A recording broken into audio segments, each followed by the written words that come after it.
excuse me, on the left over here, we have individuals who are religious fundamentalists, religious fanatics, and this is the expression, RT-PCR, real-time PCR expression of the VMAT2 gene. Over here, we have individuals. So let me complete. So over here, we have individuals who are not particularly fundamentalist, not particularly religious, and you can see there's a much reduced expression of this particular gene, the VMAT2 gene. Another evidence that supports our hypothesis for the development of this approach. What you see here is by spreading this virus, we're going to eliminate individuals from donning on a bomb vest and going into a market and blowing up the market. So our hypothesis is that these are fanatical people, that they have overexpression of the VMAT2 gene, and that by vaccinating them against this, we'll eliminate this behavior. So we have some very, very remarkable data in this next slide. Here we have two brain scans. These are fMRIs. These are two different individuals with different levels of expression of VMAT2. On top is an individual who's a religious fanatic, an individual, and we've repeated this numerous times, that has high levels of VMAT2. Now, this individual down here who had low levels of the VMAT2 gene, this individual would self-describe as not particularly religious. In each case, these individuals were read a religious text.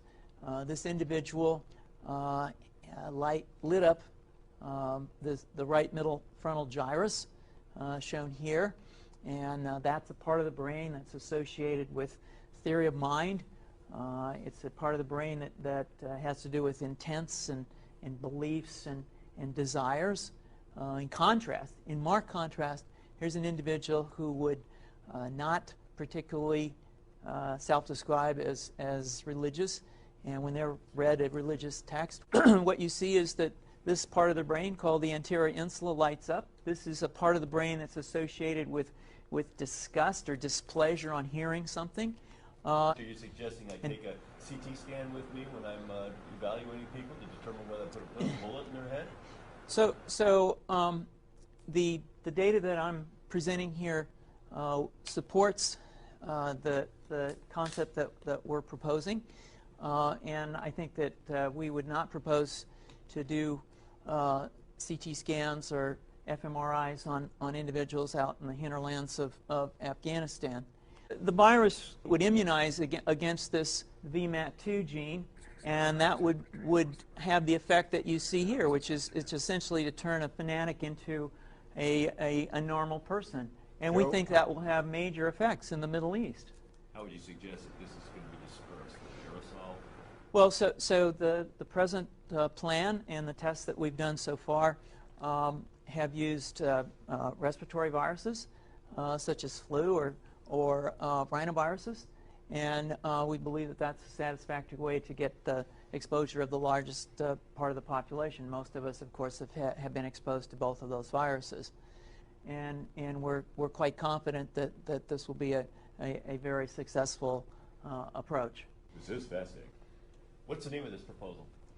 Yeah, so the name of this project is FunVax, which is the vaccine for religious fundamentalism.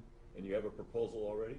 The proposal has just been submitted, and I think that the data that I have shown you today would support the development of this project, and we think it has great promise.